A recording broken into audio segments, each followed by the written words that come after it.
What if a child's simple letter, addressed to the wrong Santa, changed 3 broken lives forever? Little girl wrote to Santa at the corner office. The widowed CEO knocked on their door. It was the week before Christmas in a small town nestled beneath the snow-covered hills of New Hampshire.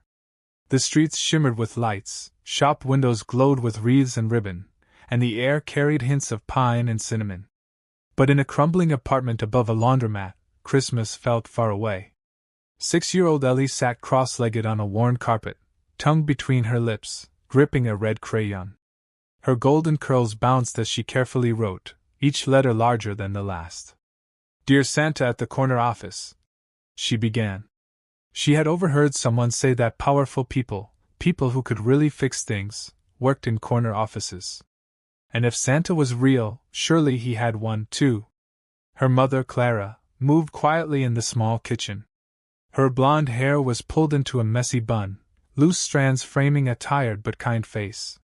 The sleeves of her uniform were dusted with flour from her early morning bakery shift.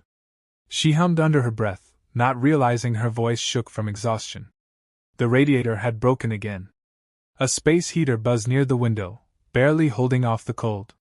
On the table sat unopened bills, rent, heating oil, and a warning notice from the landlord. Clara glanced over. "Sweetheart, who are you writing to?" Ellie looked up, eyes bright, to Santa, but not the North Pole one. "This one works in a corner office. Maybe he knows more." Clara chuckled softly, though it was tinged with sadness. "Let me know if he writes back." That night, Ellie folded the letter carefully, slipped it into an envelope, and scribbled across the front, "Santa at the corner office. Important." The next morning, she dropped it into the large green mailbox outside the bakery, not knowing it was for company mail only. 3 blocks away, in a sleek glass building laced with ivy, the offices of Halridge Estates buzzed with holiday energy. Staff hurried through meetings. Trees glittered in every corner, and the top floor, the corner office, belonged to CEO Graham Halridge. Graham, 42, stood tall in a pressed suit, dark hair graying at the edges. His office overlooked the town, a view he hardly noticed anymore. Since Anna passed, everything felt distant, even Christmas. That afternoon, during a quarterly meeting with the finance team, an intern entered and handed him a stack of misouted letters. One envelope stood out, child-sized, handwritten. Graham raised an eyebrow, opened it, and began to read. "Dear Santa at the corner office, I do not want toys. I do not even want candy. I just want a house where my mommy can stop crying. We try to be good. She works a lot, and always gives me the last toast even when she is hungry. I want her to have warm feet again and to smile when she sleeps. If you are real, can you help? Love, Ellie. I am 6. The room fell away. Graham froze, the meeting around him blurring into background noise. He read it again. Then again, he pictured a small girl with sunlit curls and a weary mother giving the last bite of food to her child. "Graham," one of the managers said, noticing his silence. He waved a hand. "Give me a moment." He stood, walked to the window, and held the letter gently between his fingers. It had been 3 years since Anna, 3 years since he sat beside her in the hospital as her body failed. Before the cancer, they had begun preparing to adopt a girl around 6 with curly blonde hair. Anna had knitted a sweater for her. It still sat untouched in a drawer by the window seat. He had buried that part of himself. Until now, Ellie's letter didn't just stir memories. It broke something open. Not because she resembled the daughter they never had, but because her words held a purity no adult ever dared speak. A letter misdelivered. Or maybe not. He looked again at the trembling handwriting. "Can you help?" he whispered into the stillness. "Maybe I can." But could one letter really heal a heart frozen for years? The evening after the meeting, Graham sat alone in his office long after everyone had gone. Outside, the sky had turned the color of pewter snow falling in slow, silent spirals. On his desk lay Ellie's letter, its edges worn from being opened and read too many times. He leaned back, closed his eyes, and for the first time in years, let the memories come. Anna had always been the brighter half of their life together. Her hair was pale blonde like winter sunlight, and her laugh could fill a room. She painted in soft pastels, baked lopsided birthday cakes, and danced barefoot in the kitchen on weekends. She found joy in the cracks of ordinary life. She had wanted a child with a tenderness that moved him. "Maybe she'll have curls," Anna would whisper, curled beside him on the couch. "Golden curls that shine like yours." "My hair's not golden," he'd joke. "Then she'll get mine," she'd grin. A little girl with bright blonde hair. I can see her already. But nature had other plans. After 2 failed fertility treatments, they turned to adoption. They filled out forms, sat through parenting classes, and finally got approved. One day, the agency showed them a file. Inside was a photo of a girl no older than 5 with soft curls and a hesitant smile. Anna cried the moment she saw it. "She's the one, Graham." "I know it." In the weeks that followed, Anna began knitting a pale yellow sweater with tiny white star-shaped buttons. She worked on it during chemo sessions, her hands steady even when her strength wasn't. On good days, she hummed while the yarn slipped through her fingers. On bad days, she barely spoke, but the sweater grew stitch by stitch. "She'll wear this when she comes home," she said once, her voice faint but sure. Graham didn't point out how her hands trembled. As Anna's condition worsened, so did the timeline. The agency eventually called they would have to place the child with another family. They were kind, but clear they needed stability. They understood the situation. Anna didn't argue. She simply held the unfinished sweater to her chest that night and wept until morning. 3 months later she was gone. After her death, Graham became mechanical. He rose early, buried himself in meetings and numbers, handled everything. Work didn't ask him to feel. That was the appeal. He stopped going to parks, skipped family holidays, ignored birthdays. Anything involving children was off limits. The house stayed immaculate, like a museum curated by grief. But he never got rid of the yellow sweater. It remained neatly folded in the bottom drawer of the window seat in his room, untouched, but never forgotten. Sometimes when the silence got too heavy, he would open the drawer and look at it. He never took it out, just looked, then closed the drawer before the ache could rise too far. Now in his office, the city asleep beneath fresh snow, Graham reached into his coat pocket and pulled out Ellie's letter once more. He traced the crooked lines with his fingertips, the simplicity, the hope, the rawness. She hadn't asked for toys or candy, just a house, so her mother could stop crying. That small, honest plea cracked something in him. A warmth stirred in a place long shut tight. He clutched the letter to his chest and leaned forward, breath catching. His shoulders began to shake. He tried to breathe through it, but he couldn't. For the first time since Anna's passing, tears rose. One fell, then another. He covered his face with his hands as a sob broke loose, deep, rough, pulled from a place long hidden. The little girl's letter blurred behind his tears. She didn't know him. She hadn't even meant for the letter to land where it did. But somehow her words, those unguarded, childlike hopes, had reached straight into the coldest part of him, and they had woken something up, something he didn't know still lived, and he would not ignore it. The next morning, Graham walked into the office earlier than usual. He carried no briefcase, no tablet, only Ellie's letter, folded carefully in the inside pocket of his coat. His assistant, Lena, was already at her desk, sipping coffee and scanning emails. She glanced up, startled. "You are never in before me," she said, raising an eyebrow. "Is something wrong?" "I need your help," he replied, placing the letter on her desk. "I need to find the girl who wrote this." Lena picked up the envelope and read the letter silently. Her expression softened as she reached the last line. "Do we know anything else?" she asked. "Only this," he said, pointing to a faint pencil scroll on the envelope. "A partial return address, a street name, no number, no city, but it is local. I need you to find them. The child, the mother, both." Lena hesitated. "Should I go through the agency we used before?" "No," Graham said quietly. "This is personal." She asked no further questions.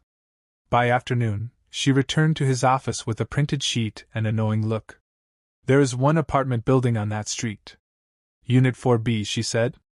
Rented to Clara Winslow, single mother. Works night shifts at the bakery on Main Street.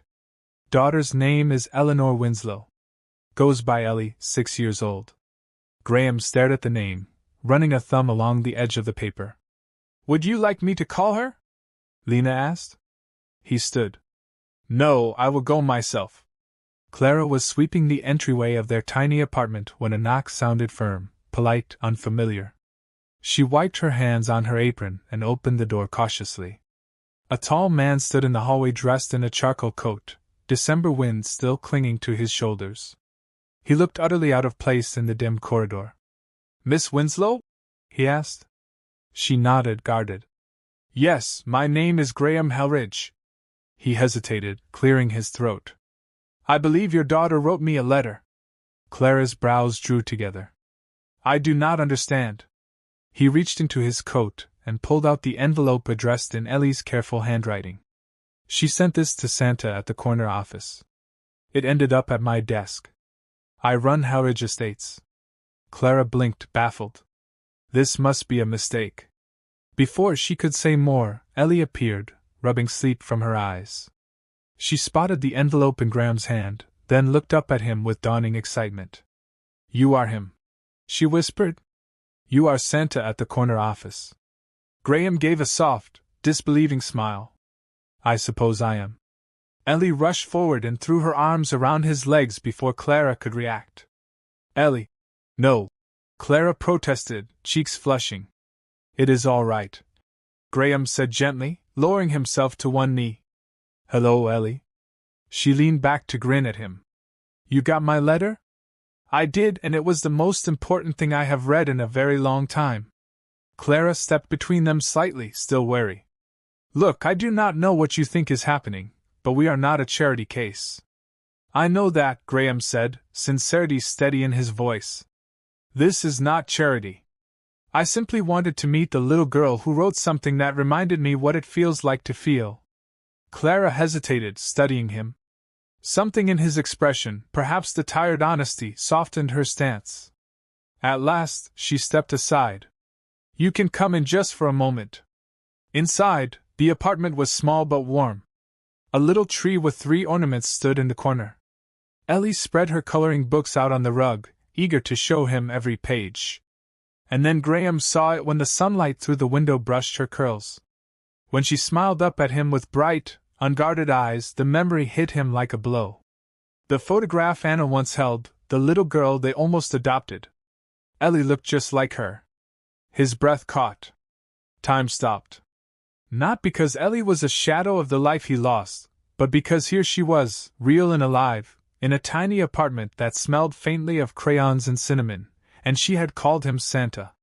The snow kept falling. Days blurred together with the kind of hush only December brings. Graham, still unsure of the why or how, had offered Clara and Ellie a place to stay, at least through Christmas. The guest house, nestled behind the estate beneath tall pines, seemed made for peace. Ivy climbed its stone walls, and golden light glowed warmly from its windows. It felt a world away from the cold, crumbling apartment Clara and Ellie had left behind. Clara had hesitated. She was wary, uncertain of his intentions. But Ellie, full of wonder, had tugged her sleeve and whispered, "Maybe this is Santa's house, too." Clara agreed with one firm condition. "I'll cook. I'll clean. I don't want to feel like a guest," she said, her chin lifting with quiet pride.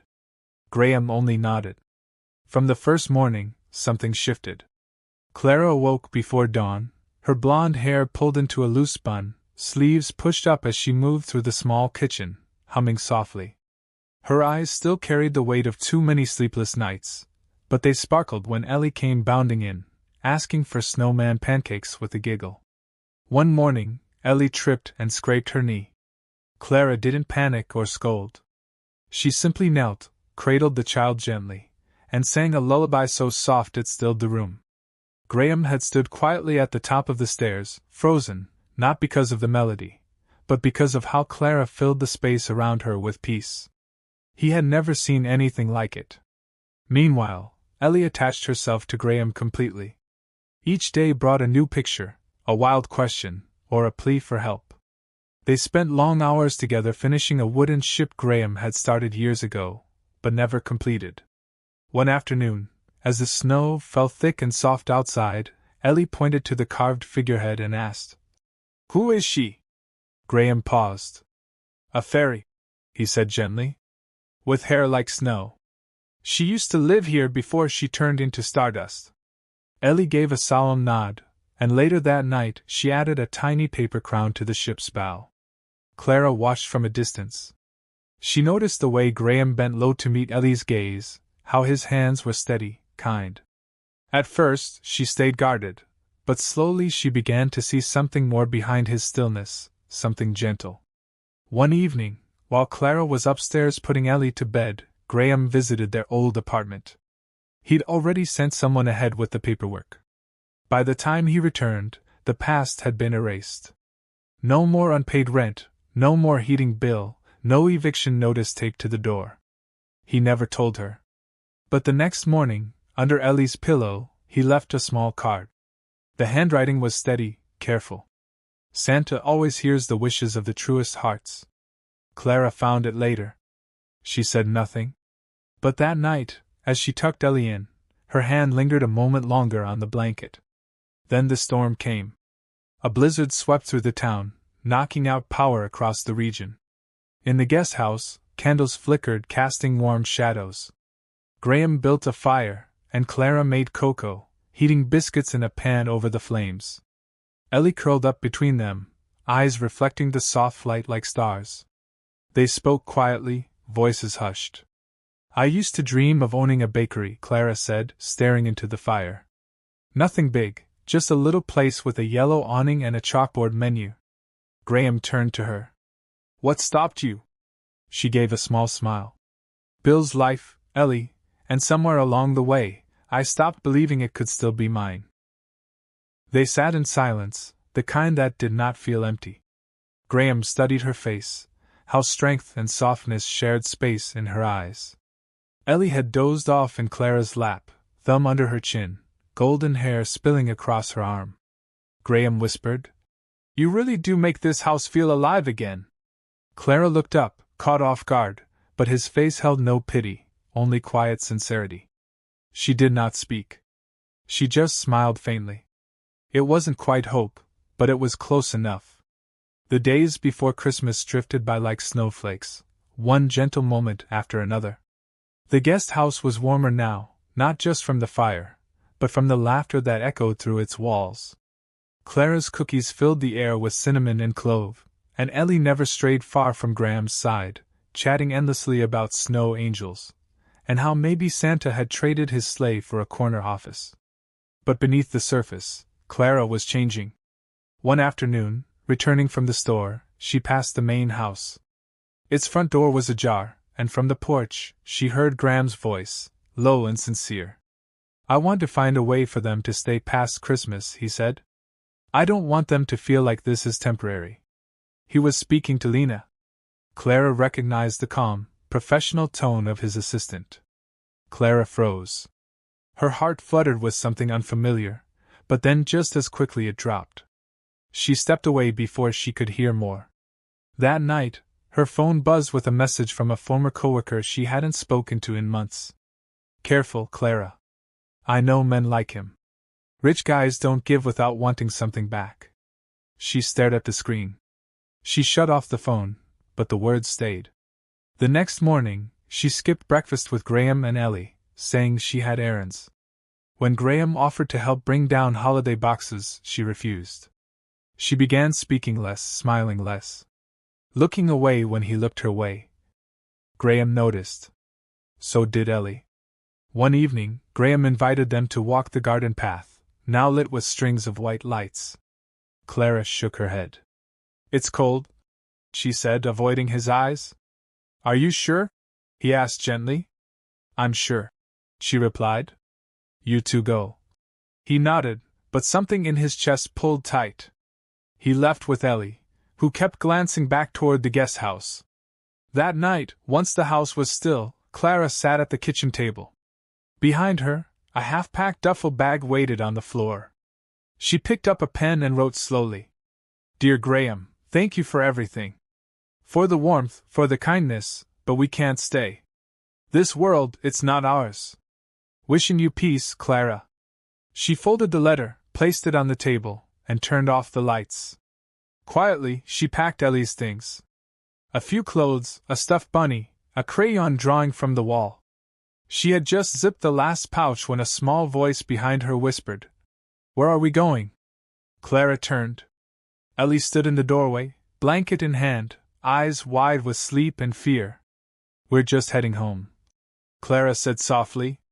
Ellie's lips trembled, her gaze moved to the bags, then back up. Why?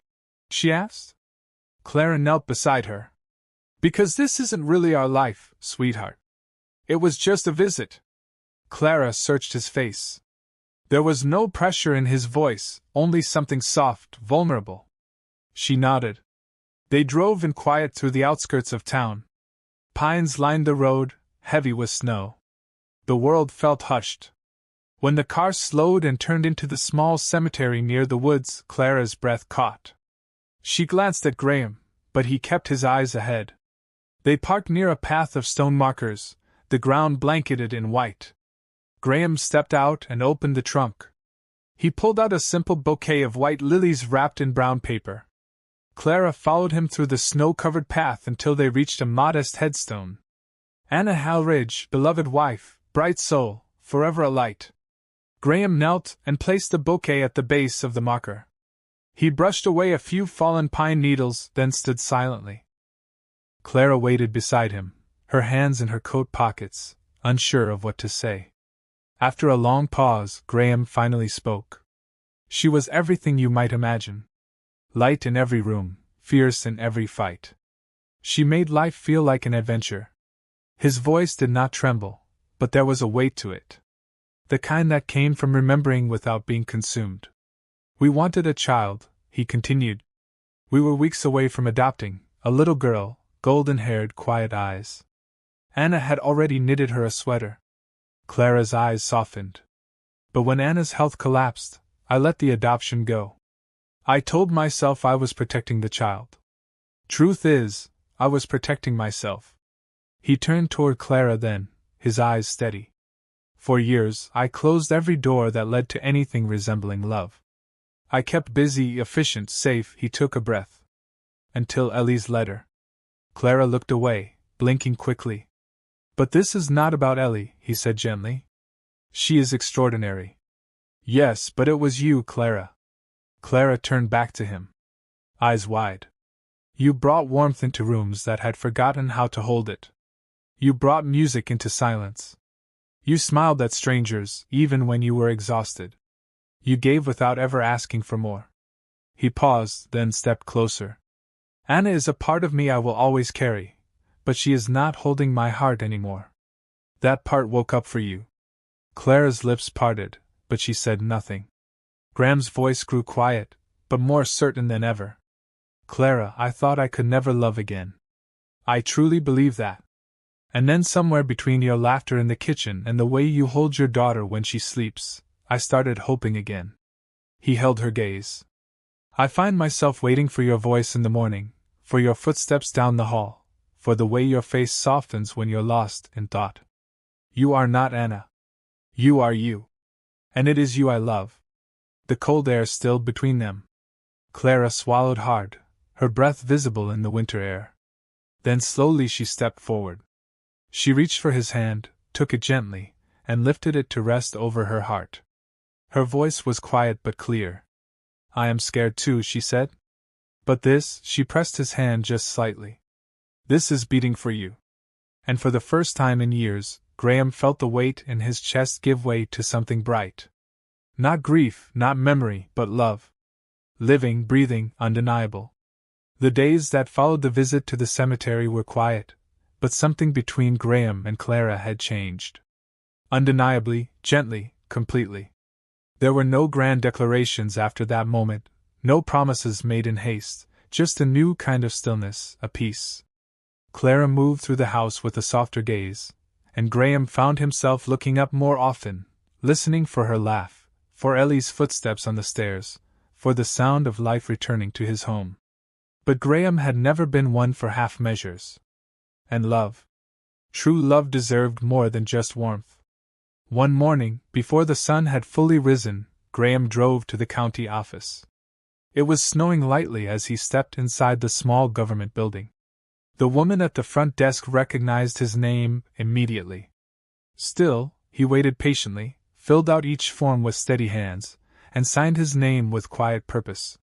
The paperwork was for a joint guardianship petition, not just financial support, not charity, not sentiment. It was a step toward permanence, toward family. The name on the form read Ellie Winslow Halridge. Mother Clara Winslow. Father, pending Graham Halridge. He did not tell Clara. Not yet. He wanted to show her, not with words, but with something real. When he returned home later that day, the house was filled with the smell of gingerbread. Ellie was in the living room building a crooked tower of cookie tins. Clara was in the kitchen humming again. He went upstairs to his office, pulled out a thick envelope, and wrote a note by hand. The ink paused only once. That evening, after dinner, Clara came into the sitting room to tidy up and noticed a folder sitting neatly on the old writing desk. On top of it, a single sheet of paper folded in thirds. Her name was written across the front. She unfolded it slowly. Clara. I know what it means to lose something you never thought you would have to let go of. I also know what it means to find something you never thought your heart would dare hope for again. I am not asking for a yes today, but I am letting you know that I am all in. I want to build a home with you, with Ellie. I want to be her father, and I want to be your partner in every quiet morning and messy afternoon this life has to offer. If you are ready, if your heart says yes, I am here. Yours, Graham. She sat down slowly, heart pounding, staring at the papers beneath the letter. Ellie peeked into the room, clutching a crayon in one hand. Did you see the picture I made? Clara blinked, startled from her daze. Picture. Ellie ran in, holding up a sheet of paper. On it, she had drawn 3 stick figures, one tall with a tie, one with yellow hair and a bun, and one small figure with a smile so wide it nearly reached both ears. They stood in front of a white house with snow on the roof. At the top, written in bright red crayon, Santa is my daddy now. Clara's breath caught. She looked from the drawing to the letter in her hands, then to Ellie, who was beaming. Tears welled in her eyes, but her lips curved into a smile. It was not a proposal with flowers or rings. It was something deeper, truer. A man offering not just love, but a home. A father claiming a child with no conditions. And for the first time in years, Clara did not feel like she was standing in someone else's life. She felt like she was finally fully home. Snow blanketed the Halridge estate, glistening under the pale morning sun. Trees stood silent in the cold, their branches dusted with frost as if nature itself was holding its breath. In the garden beneath an arch of evergreen branches, holly berries, and white ribbon, a small winter wedding was about to begin. It was simple, quiet, perfect. Only a few close friends and longtime staff were present. 2 rows of chairs lined the snowy aisle. At the front stood a tall pine tree decorated entirely with Ellie's handmade ornaments, painted pine cones, paper stars, and one crooked heart that read Mommy plus Santa in crayon. Graham waited at the altar in a dark winter suit, hands folded.